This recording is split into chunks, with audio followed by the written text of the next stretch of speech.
Dear students, higher mathematics के इस video lecture series में आप सभी का स्वागत है। तो जैसा कि आप सभी को पता है कि हमारा जो लास्ट वीडियो था वो कोसेट से रिलेटेड था। हमने वहाँ पर कोसेट्स की डेफिनेशन, उससे रिलेटेड कुछ एग्जांपल्स हमने वहाँ पर समझे थे, ठीक है, और बारीकी से समझा था कि किस चीज़ को हम कोसेट्स कहते हैं, ठीक है। आज उसी चीज़ को थोड़ा और आगे बढ़ाते हुए यहाँ पर समझते हैं। तो आज हमारा जो टॉपिक होगा वो होगा सहसमुच्चयों का गुणन। आज हमारा टॉपिक क्या होगा? सहसमुच्चयों का गुणन, multiplication of cosets.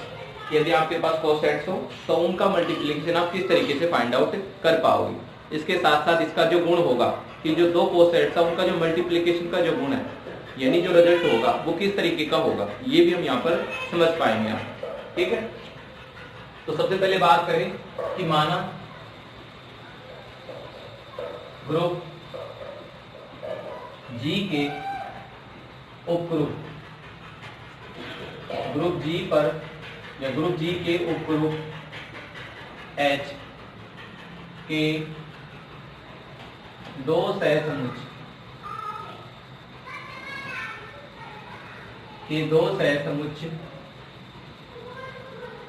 H X comma H Y, जहां जो x, y is the element of G।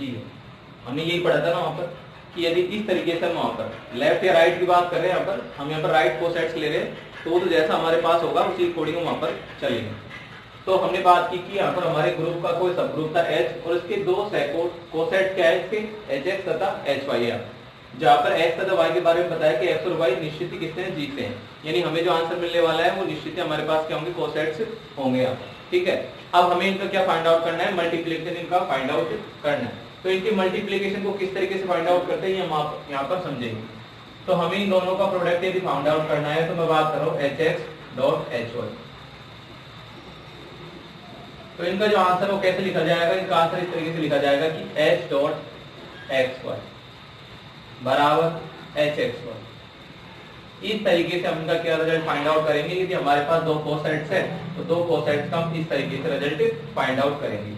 अब हमारे पास प्रेजेंट में जो हमारे पास ग्रुप था, हम ये मानकर चल रहे हैं कि हमारे पास जो ऑपरेशन था वो कौन सा था, मल्टीप्लिकेटिव था। यहाँ पर यदि हमारे पास ऑपरेशन स्टार वाला होता है तो स्टार के अकॉर्डिंग चलेंगे, यदि एडिटिव है तो एडिटिव के अकॉर्डिंग चलेंगे। लेकिन जो मल्टीप्लिकेशन होगा वो बिल्कुल इसी तरीके से होगा, यानी आपको मल्टीप्लिकेशन को इसी तरीके से लिखा जाएगा। यदि एडिटिव भी होता, एग्जाम्पल यदि इस तरीके की यदि हमारे पास कोसेट्स होते तब भी हम उनको लिखते इसी तरीके से, उनको जोड़ते नहीं, उनको लिखते इसी तरीके से कि HX डॉट HY इस तरीके से, और उनका जो आंसर लिखते हो किस तरीके से लिखते कि H plus X plus Y इस तरीके से। यानी आंसर को हमें लिखना इसी तरीके से होगा, क्योंकि दोनों का मल्टीप्लिकेशन की बात करें तो हम उनको इस तरीके से ही रिजल्ट को शो करेंगे।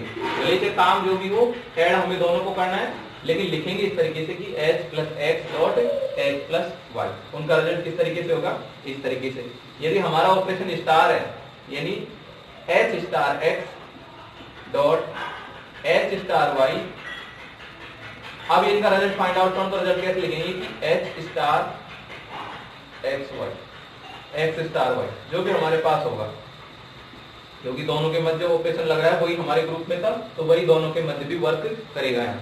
तो इस तरीके से हमारे पास जो भी कोसेट्स होंगे उनकी मल्टीप्लिकेशन को हम इस तरीके से रिजल्ट के तौर पर फाइंड आउट करेंगे।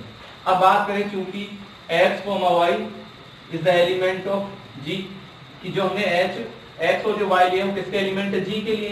तो हम जानते हैं कि G के दो एलिमेंट यदि लो और उनके मध्य आप G का ही यदि ऑपरेशन लगाओ तो अंडर द क्लोजर प्रॉपर्टी वो बिलोंग भी किसको करेंगे, G को ही बिलोंग करेंगे। यानी ये ऑब्टेन जो रिजल्ट है वो क्या होगा, खुद एक G का होगा। तो यहाँ से हमने क्या देखा कि जो x y है वो किसका एलिमेंट हो गया, G का, और H हमारा क्या था, सब ग्रुप था। तो H के साथ यदि मैं राइट हैंड साइड में G का कोई एलिमेंट ही तो ये, तो इस एलिमेंट को यदि यहाँ रखता हूँ तो ऑब्टेनिंग रिजल्ट भी मुझे क्या मिलेगा। तो इंप्लाइज दैट कि जो हमने यहाँ पर किस तरीके से रिजल्ट फाइंड आउट किया है कि HX एंड HY, जो हमने रिजल्ट फाइंड आउट किया है जिसकी जो वैल्यू इस तरीके से हमें मिली थी वो भी कहाँ बिलोंग करेगा, वो भी जो हमारा रिजल्ट होगा, यानी जो भी हमारा जो रिजल्ट होगा ये खुद क्या है, एक G का एलिमेंट है, ये H का एलिमेंट है, तो ऑब्टेनिंग का रिजल्ट भी क्या होगा, हमारा एक कोसेट ही होगा, ठीक है। यानी जो रिजल्ट है ये खुद भी क्या होगा, भी एक क्या है, सहसमुच्चय है। तो हमें जो ऑब्टेनिंग रिजल्ट मिलेगा यानी मल्टीप्लिकेशन के कारण जो बनने वाला जो रिजल्ट होगा खुद भी क्या होगा, एक कोसेट ही होगा। क्यों होगा ये चीज आपको समझ में आ गई होगी, क्योंकि हम जानते हैं कि कोसेट्स की डेफिनेशन क्या होती है कि लेट अस कि H be a subgroup and A be a point of G। तो इन दैट कंडीशन HA या चाहे आप AH फाइंड आउट करो तो दोनों के दोनों हमारे क्या होते थे, कोसेट्स होते थे। बस हमें इसको कहां से लेना होता है, G से। ठीक है, तो वही काम हमने यहाँ पर भी तो किया है कि H हमारा क्या है, सब ग्रुप है। उसके बाद XY नाम का कोई एलिमेंट है जो कि हमने यहाँ शो करवाया था कि किसका एलिमेंट है, ये G का। तो उसके कारण कि H के साथ यदि मैं XY नामक एलिमेंट को लगाता हूँ तो उस कंडीशन में जो ऑब्टेन रिजल्ट होगा वो क्या होगा, कोसेट होगा। तो कोसेट होगा तो क्या लिख दिया हमने कि इस तरीके से जो रिजल्ट हमें मिलेंगे वो सारे के सारे क्या मिलेंगे, हमें सहसमुच्चय मिलेंगे। यानी क्या समझे कि यदि हमारे पास सहसमुच्चयों का यदि हम गुणन फाइंड आउट करते हैं तो वो जो ऑब्टेनिंग रिजल्ट है वो खुद भी क्या होगा, एक सहसमुच्चय ही होगा। ठीक है, क्लियर ये बात। तो ये छोटी सी कुछ बातें थी आपके सहसमुच्चयों के बारे में। तो जहां हमें जिस टॉपिक में इस चीज की जरूरत पड़ेगी सहसमुच्चयों के प्रोडक्ट की, तो वहां पर आप इस चीज को अच्छे से समझ पाओगे कि इस तरीके से हम सहसमुच्चयों का रिजल्ट फाइंड आउट करते हैं। एग्जाम्पल के तौर पर हम इन चीजों को भी लिख लेते हैं, जो एडिशन तथा जो मल्टीप्लिकेशन जो वाले जो प्रोडक्ट है उनको भी लिख लेते हैं। तो एग्जाम्पल के तौर पर मैं छोटी छोटी बातों को लिख लेता हूँ यहाँ पर।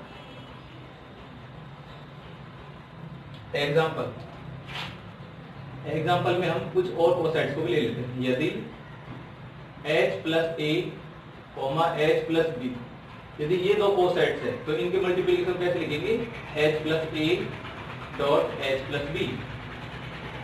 इनका रिजल्ट कैसे लिखा जाएगा, रिजल्ट लिखा जाएगा कि H plus A plus B, इस तरीके से। ठीक है, यदि स्टार वाला है इस तरीके से, यदि H star A, H star B, ये दो हमारे पास क्या है, दो कोसेट्स। इनका यदि हमें मल्टीप्लिकेशन यानी सहसमुच्चयों का यदि गुणन फाइंड आउट करना हो तो H star A dot H star B, और रिजल्ट कैसा आएगा, इनका रिजल्ट कैसा आएगा कि H star A star B, इस तरीके से। तो जो भी हमारे पास रिजल्ट होंगे वो सब इस तरीके से ही डिफाइन होंगे, इनके बीच में हम इसी तरीके से लेंगे यहाँ पर। और जो रिजल्ट है वो ऑपरेशन के ऊपर ही डिपेंड करता है। यदि मल्टीप्लिकेशन है तो मल्टीप्लिकेशन के अकॉर्डिंग चलेंगे, एडिशन है तो एडिशन के अकॉर्डिंग चलेंगे, यानी जो भी हमारा जैसा ऑपरेशन होगा उसी के अंडर हम चलेंगे वहां पर। ठीक है, अब चलते हैं इससे आगे। जो हमारा जो टॉपिक है, जो हमारा मेन जो टॉपिक है उसकी ओर चलते हैं। ये हमारी बेसिक कुछ डेफिनेशंस थी जिनका समझना हमें बहुत जरूरी था, क्योंकि ये हमारे जो मेजर टॉपिक है उसको समझने में महत्वपूर्ण भूमिका निभाएंगे। अब आगे चलते हैं, हमारे पास जो यूनिट नंबर जो सेकंड उसका नॉर्मल सबग्रुप एवं जो कोशेंट ग्रुप है उनके बारे में समझने का जो टॉपिक है उसको। अब बात करते हैं नॉर्मल सबग्रुप। नॉर्मल सबग्रुप या विशिष्ट उपग्रुप क्या होते हैं। नॉर्मल सबग्रुप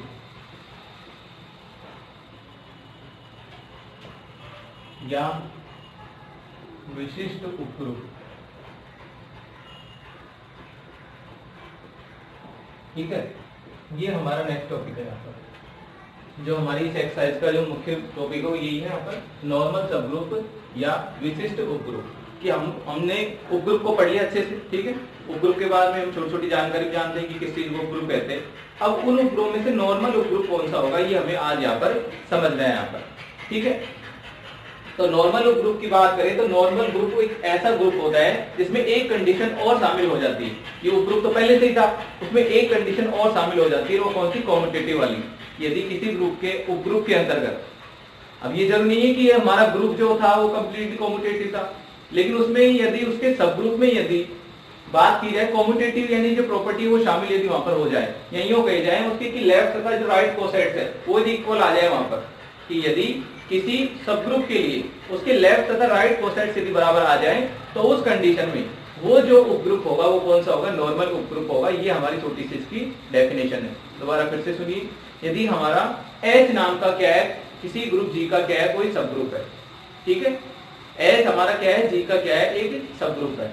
अब इस सब ग्रुप के लिए यदि इसके लेफ्ट तथा राइट जो कोसेट्स है वो यदि बराबर आ जाते हैं लेफ्ट तथा राइट जो कोसेट्स हैं वो क्या आ जाते हैं, बराबर आ जाते हैं। तो इस स्थिति में जो हमारा ये उप ग्रुप है या जो सब ग्रुप है वो क्या कहलाएगा, नॉर्मल सब ग्रुप कहलाएगा। इतनी सी इसकी डेफिनेशन है।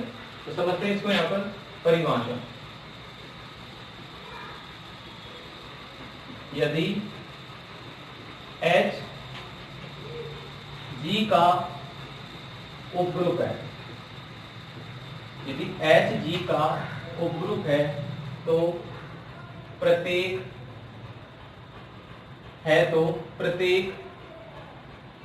A is the element of G के लिए, प्रत्येक A is the element of G के लिए यदि AH is equal to HA for all A is the element of G है तो H नॉर्मल सबग्रुप कहलाता है। तो इस कंडीशन में इसको क्या कह पाएंगे कि ये हमारा जो ग्रुप है कौन सा H, ये कौन सा है, नॉर्मल सबग्रुप है। कि केवल सबग्रुप ना होकर ये कौन सा है, नॉर्मल सबग्रुप है। इस कंडीशन के कारण कि यदि G के प्रत्येक एलिमेंट के साथ इसका लेफ्ट कोसेट तथा राइट जो कोसेट्स है, क्योंकि आप जानते हैं कि इस तरीके के ऑब्टेन जो रिजल्ट है वो कोसेट्स होते हैं। तो इन दैट कंडीशन कि लेफ्ट कोसेट्स तथा जो राइट कोसेट्स है वो दोनों इक्वल हो for every element of G। तो in that condition H will be normal subgroup. ठीक है, कि उस परिस्थिति में हमारा जो H है वो क्या होगा, नॉर्मल सबग्रुप होगा। ठीक है, तो ये इसकी डेफिनेशन है। यहाँ पर इसको दूसरे शब्दों में भी समझ सकते हैं। और यदि H G का उपग्रुप है तथा प्रत्येक A is the element of G के लिए, प्रत्येक A is the element of G के लिए यदि AH A inverse is also element of H। यदि मैं किस तरीके का रिजल्ट निकालूं यहाँ पर कि एक एलिमेंट तो लूं H का और बाकी एलिमेंट कौन सा लूं, G का, एक तो इनवर्स और एक खुद वो, और उस कंडीशन में भी यदि वो H को ही बिलोंग करे, यहाँ पर क्या लिख दिया, for all A is the element of G, कि G के प्रत्येक एलिमेंट के लिए तथा H के भी प्रत्येक एलिमेंट के लिए, यदि ऐसा वहां पर है तो उस कंडीशन में उसको क्या कह पाएंगे कि हमारा जो H है वो क्या है, नॉर्मल सबग्रुप है। ठीक है, तो ये हमारी दो डेफिनेशन हो गई। चाहे आप ये वाली प्रयोग कर सकते हो, चाहे ये वाली प्रयोग कर सकते हो। तो जहां जिसकी जरूरत होगी हम उस डेफिनेशन को वहां प्रयोग कर सकते हैं। इसका मतलब क्या है, इतना ही मतलब है कि जो H है, H में से कोई एलिमेंट लो तथा एक एलिमेंट G में से लो। अब H के राइट हैंड साइड का किसकी संक्रिया कराओ कि जो E नाम का एलिमेंट था उसका इनवर्स की, और लेफ्ट हैंड साइड में किसकी संक्रिया कराओ, खुद उस एलिमेंट की। यहाँ पर तो ऐसी कंडीशन जो ऑब्टेनिंग रिजल्ट है वो किसको बिलोंग करेगा, H को ही वो बिलोंग करेगा। ठीक है, अब देखिए इसकी कुछ विशेषताएं यहाँ पर, उनको भी समझ लेते हैं। यहाँ पर अब हमारे पास प्रत्येक जो सबग्रुप है उससे या प्रत्येक ग्रुप से रिलेटेड उसके सबग्रुप के लिए सदैव दो नॉर्मल सबग्रुप होते हैं। एक कंडीशन हमारी है यहाँ पर कि हमारे पास सदैव जो भी हमारे पास ग्रुप होगा, जैसा भी होगा, उसके सदैव दो नॉर्मल सबग्रुप बिल्कुल विद्यमान होते हैं, जिन्हें उसके तुच्छ या इम्प्रॉपर नॉर्मल सबग्रुप कहे जाते हैं। यहाँ पर तो ये चीज हम यहाँ पर समझते हैं। प्रत्येक ग्रुप के सदैव दो तुच्छ को बोलते ट्रिवियल, प्रत्येक ग्रुप के सदैव दो तुच्छ, इनको बोलते हैं ट्रिवियल नॉर्मल सबग्रुप विद्यमान होते हैं। हमारे पास जैसा भी हमारे पास ग्रुप होगा उसके सदैव दो आपको नॉर्मल सबग्रुप तो मिलेंगे ही, और वो दोनों नॉर्मल सबग्रुप को क्या कहेंगे, ट्रिवियल, क्या कहेंगे, तुच्छ सबग्रुप उसके कहेंगे नॉर्मल। आपको कौन कौन से होते हैं, एग्जांपल आपके सामने कौन कौन से होंगे। एक तो हमारा क्या होगा, खुद G होगा। यदि G को ही यदि आप ले लो पूरा का पूरा, यदि जो हमारे पास ग्रुप था उसी को स्वयं को ही ले लो यहाँ पर, क्योंकि हम जानते हैं कि प्रत्येक सेट का खुद सेट भी एक सबसेट होता है। हमने पढ़ा था कि यदि हम बात करें पावर ऑफ सेट की, उप समुच्चयों के समुच्चय की बात करें यहाँ पर, तो पावर सेट की यदि बात करें तो पावर सेट हमारे पास A नाम का कोई सेट है, इसमें 3 एलिमेंट है। ए नाम का क्या हमारे पास कोई सेट है जिसमें कितने एलिमेंट है, 3 एलिमेंट है। तो इसके यदि पावर सेट की बात की जाए तो पावर सेट ऑफ ए, तो उसमें क्या होगा कि इसके सारे के सारे जो सब ग्रुप होंगे उसमें शामिल हो जाते हैं। तो सॉरी, सारे के सारे जो सबसेट होंगे इसमें शामिल हो जाते हैं। तो कौन कौन से होंगे, एक आ जाएगा, एक 2 आ जाएगा, एक 3 आ जाएगा, एक क्या आ जाएगा, एक 2 आ जाएगा, एक क्या आ जाएगा, 2 3 आ जाएगा, एक 1 3 आ गए यहाँ पर, हो गए। उसके अलावा एक क्या आ जाएगा इसमें, एक इसमें जो जीरो यानी जो खाली है आता है हमारा कि बिल्कुल इसमें एक भी एलिमेंट नहीं हो, वो भी हमारा क्या होता है, एक सबसेट होता है। एक कुछ पूरा का पूरा ए वहां पर आ जाए, तो ये सारे के सारे उसके क्या होते हैं, सबसेट होते हैं। तो हमने बात की कि कौन कौन सी, कि हमारा जो खुद सेट होता है वो खुद भी क्या होता है, अपने आप में खुद का एक सब ग्रुप होता है। तो जो हमारे पास जी ग्रुप था वो खुद का अपने आप में भी क्या होता है, एक सब ग्रुप होता है। तो एक तो ये वाला होगा हमारा कौन सा, नॉर्मल सब ग्रुप। एक कौन सा होगा, आइडेंटिटी एलिमेंट को लेकर बना हुआ सब ग्रुप, कि केवल सिंगल एलिमेंट आइडेंटिटी एलिमेंट को लेकर बना हुआ जो सब ग्रुप होगा वो भी हमारा कौन सा होता है, ट्रिवियल, या जिसको कहें नॉर्मल, ट्रिवियल या जिसको कहें तुच्छ सब ग्रुप। वो हमारे इस तरीके के दो होंगे यहाँ पर, एक तो खुद जी और एक कौन सा होगा, आइडेंटिटी एलिमेंट को लेकर बना हुआ सिंगल एलिमेंट वाला सब ग्रुप। यहाँ पर ये दोनों के दोनों क्या होंगे, नॉर्मल सब ग्रुप होंगे। तो ये तो जैसे भी हमारे पास जो भी हमारे पास ग्रुप होगा बस वो ग्रुप होना चाहिए, उसके सदैव ये दोनों तो होंगे ही होंगे। इसके अलावा जो होंगे वो सारे के सारे हमारे क्या कहलाते हैं, प्रॉपर या उचित नॉर्मल सब ग्रुप कहलाते हैं। शेष सभी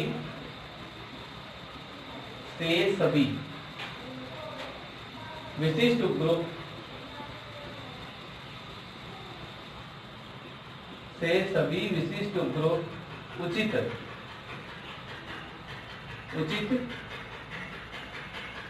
विशिष्ट ग्रुप कहलाते हैं, उचित विशिष्ट ग्रुप कहलाते हैं। तो बाकी के जितने भी होंगे वो सबके सब क्या होंगे, प्रॉपर नॉर्मल सब ग्रुप होंगे, बस इन दोनों के अलावा। तो यदि ये दोनों कहीं पर उपस्थित है तो उस कंडीशन में हमारे पास इसका और कोई भी नहीं हो वहां पर, तो उसे साधारण ग्रुप कहा जाता है उसको, ठीक है, कि जिसका एक भी नॉर्मल सब ग्रुप नहीं हो उसे क्या कहा जाता है, साधारण सब ग्रुप साधारण ग्रुप कहा जाता है। और यदि हमारे पास इन दोनों के अलावा भी यहाँ पर यदि कोई और भी उसके सब ग्रुप हो और वो नॉर्मल हो तो वो हमारे कौन से होते हैं, विशिष्ट उपग्रुप। वहां पर वो उसके कौन से कहलाते हैं, उचित विशिष्ट उपग्रुप को कहलाते हैं, ठीक है। तो ये इसकी कुछ छोटी सी डेफिनेशन है जो आपको आगे की चीजों को समझने में मदद करेंगी, ठीक है।